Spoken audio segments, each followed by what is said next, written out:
Falcon-9 and startup.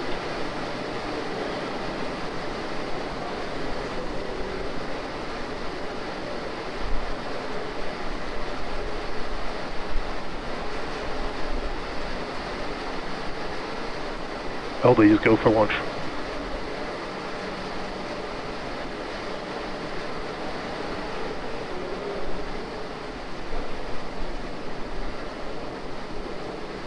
T-minus 30 seconds.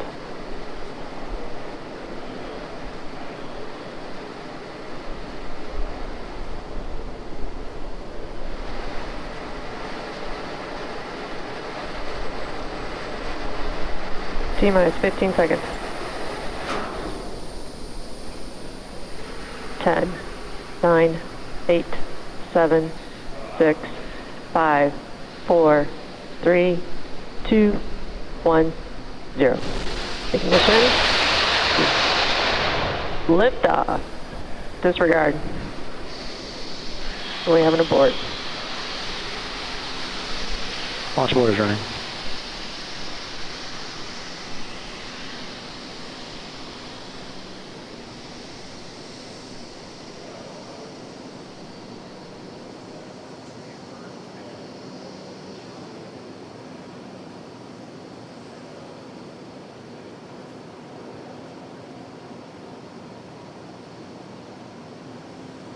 As you may have heard, we had an abort condition just prior to liftoff.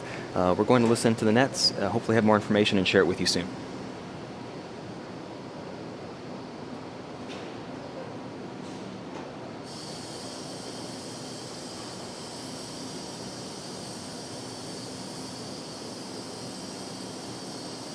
So launch abort on engine high power.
As you just heard on our countdown nets, we had a condition regarding engine power that caused us to abort today's launch. Prior to that, the countdown was proceeding nominally, but keep in mind the purpose of the countdown is to help us catch potential issues prior to flight. There are 1,000 ways a launch can go wrong and only one way it can go right. Given that we are overly cautious on the ground, and if the team or the vehicle sees anything that just looks even slightly off, we'll stop the countdown. Overall, the vehicle appears to be in good health, but that will end our launch attempt for today. Please stay in touch with our social media and web platforms for that next launch opportunity. Hopefully you'll join us again for that next attempt. Until then, thanks for joining us today, and we'll see you next time. Vehicles in startup.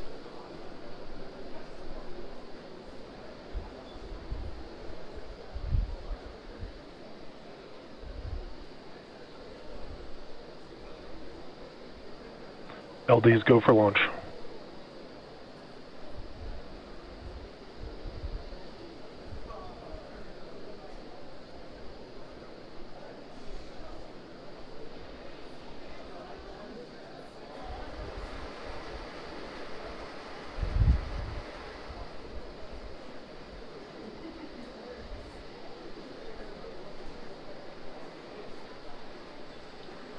T-minus 15 seconds.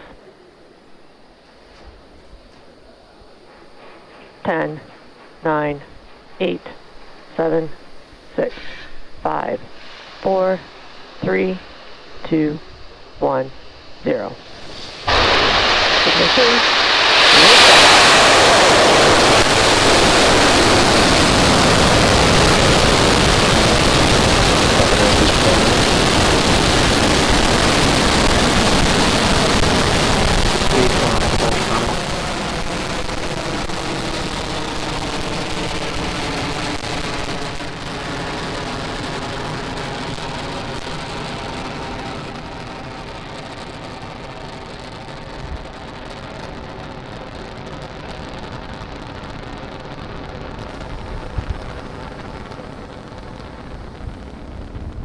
It's T plus 40 seconds, and we've just had liftoff of our Falcon-9 vehicle, taking our Starlink payload to its targeted deployment orbit.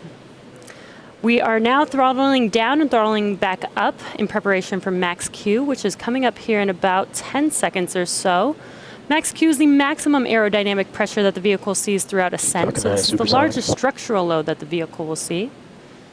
Should hear that call out in about 5 seconds. Maximum aerodynamic pressure.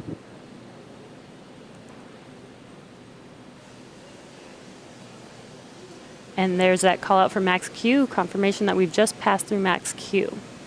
Coming up in about a minute, we will have 3 events in rapid succession. The first of which being main engine cutoff, or what we call MECO. This is where all 9 of our M1D engines shut off and slow the vehicle down for the following event, which is stage separation. And that's when the first stage separates from the second stage. And then finally, the lighting of our second stage MVAC engine, which we call SES-1, or second engine start 1. Now, if you've been following our Starlink missions, you know that we've reduced the number of burns on the second stage for these missions from 2 burns down to just 1 single burn. This allows the second stage to provide 70% of the velocity needed for this mission, which allows the first stage to use less fuel and thus making first stage recovery much easier. So today we will again only be doing 1 burn of that second stage engine. Again, coming up in about 10 seconds are those 3 events: MECO, stage separation, and SES-1.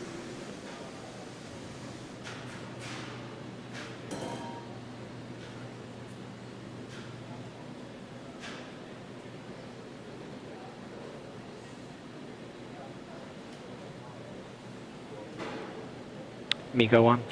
Stage separation confirmed.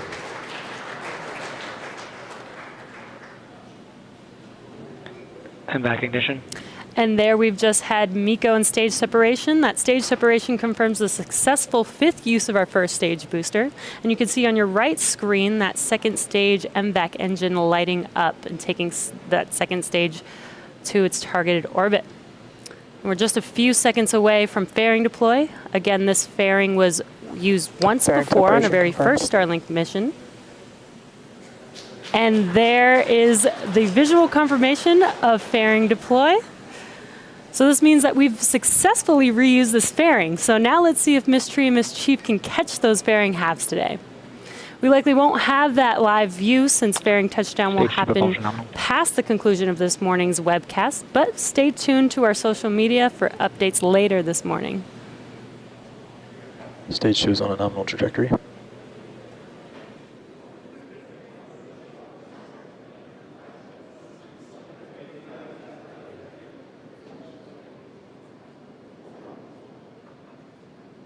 Acquisition of signal, Bermuda.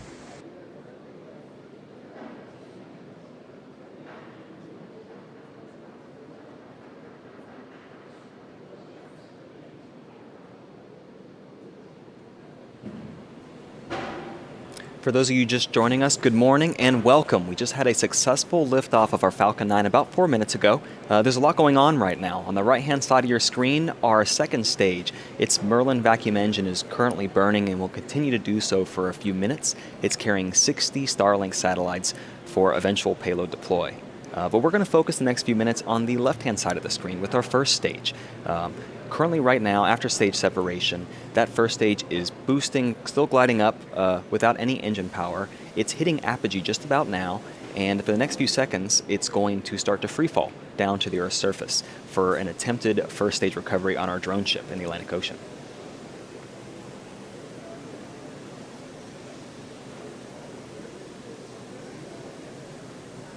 as our first stage reorients itself, we're going to prepare for the first of 2 engine burns on that first stage to aid our recovery, the first of which is coming up in about 90 seconds. It's known as our entry burn.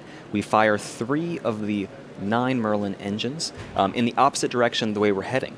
We do this in order to slow down the vehicle about 25% before we hit the dense part of the atmosphere. Not performing this burn would put unnecessary strain on our first stage.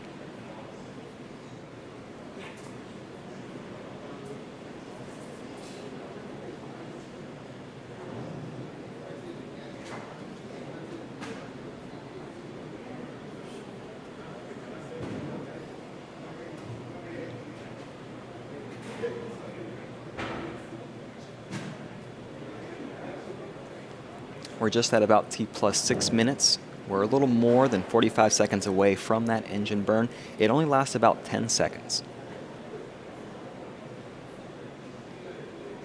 And although our first stage only takes a few minutes to get from its apogee down to the Earth's surface, our 2 fairing halves takes much longer. Please stay posted with our social media for updates on those recoveries.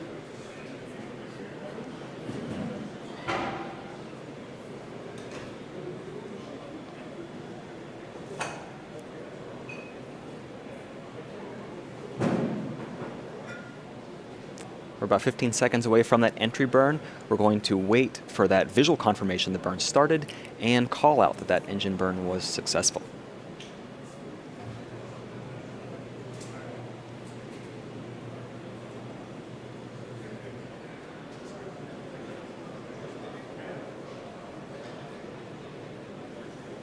Stage 1 engine burn startup.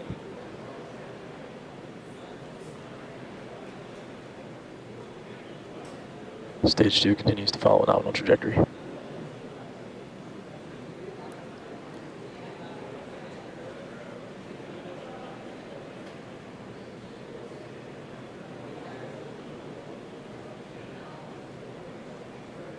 Stage 1, entry burn shut down. Our entry burn has just completed. The next step is our landing burn. It's about 90 seconds from now. In terms of velocity reduction, with the remaining velocity, the denser part of the atmosphere actually slows our Falcon-9 by 80%, and the landing burn achieves just that last bit of reduction down to 0.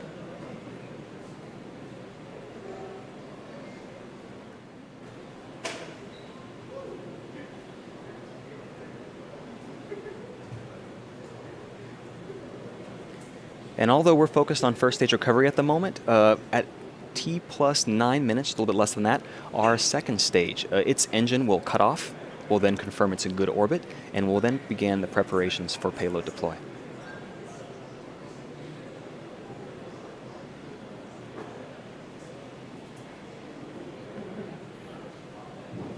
Starting terminal guidance. We're about 10 seconds away from that landing burn call out. We'll sit tight and see if we can get any feed of that event.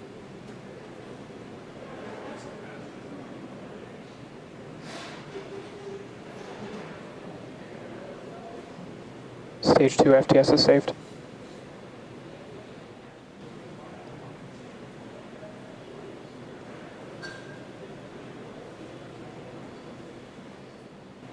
We're still waiting on call out and confirmation for that first stage, but that's our secondary mission.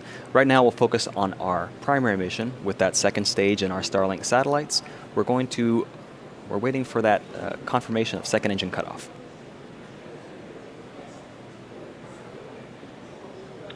We have Seco 1.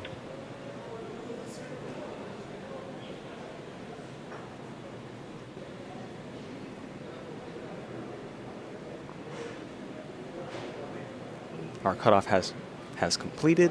We're now waiting for confirmation of good orbit before we begin payload deploy.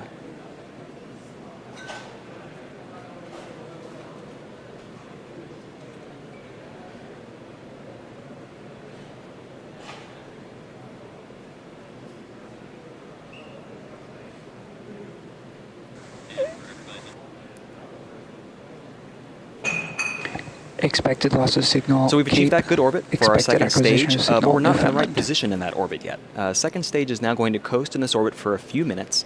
During this time, you're going to see the second stage is going to start to spin along its central axis. This gives the Starlink satellites the momentum they need to space themselves out over time after they deploy. Think of it as if you were hanging on the edge of a merry-go-round and you jumped off and it slings you out. We use this natural deployment and it prevents us from having to install complex and heavy separation mechanisms on each and every satellite. So while we wait for that position to be achieved, we're going to take a quick break and we'll return at T plus 13 minutes 45 seconds.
Starting deploy spin up.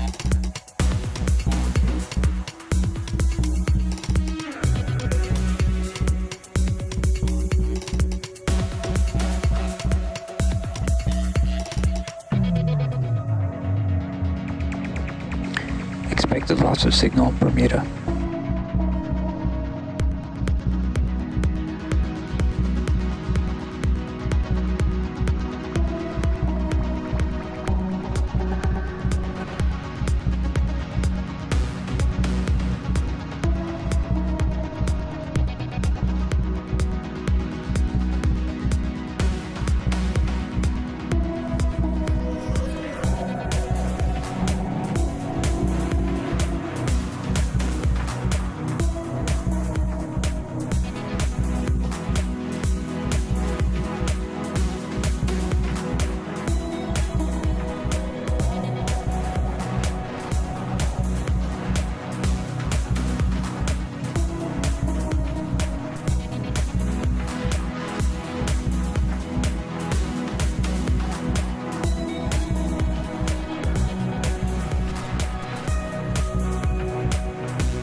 Welcome back to the webcast for Starlink.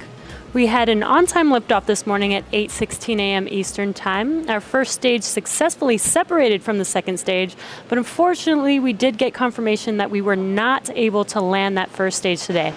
We are obviously disappointed, but our primary mission on second stage is still on target to drop our Starlink satellites to their deployment orbit. One quick update, as many of you know, we've been running a number of tests to reduce the reflectivity of these Starlink satellites on their way to orbit. The first of these tests involve using paint to darken portions of the satellite. Preliminary results show a notable reduction, but we have a couple other ideas that we think could reduce the reflectivity even further. The most promising being a sunshade that would operate in the same way as a patio umbrella or a sun visor, but for the satellite. The sunshade option is slated for a future Starlink launch, and all of these efforts are ongoing and will continue to report results back as we receive them. We're now coming up on deployment of our Starlink satellites, so let's listen in for that call out. We should be able to see separation live, so we'll wait for that live view. Payload separation confirmed.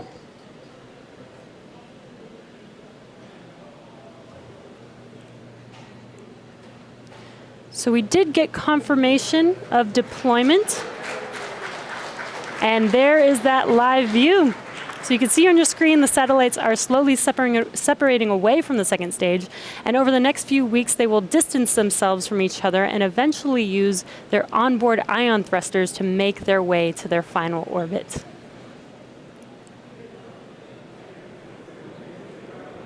And with that successful deployment, that brings our webcast to a close for today. To recap our mission, we had a successful liftoff of Falcon-9 from Kennedy Space Center at 8:16 a.m. Eastern Time. We had a successful separation of that first stage from the second stage. Unfortunately, we did not recover that first stage for another launch, but as you can see, 60 healthy and operational Starlink satellites are on their way to their intended orbits. It's definitely been an exciting launch today. We want to thank the 45th Space Wing for range safety and the FAA for licensing today's launch. And we'd also like to thank you, all of our viewers, for tuning in. Please follow our website and social media platforms for updates on our next missions and milestones. Until the next time, please take care and have a great day.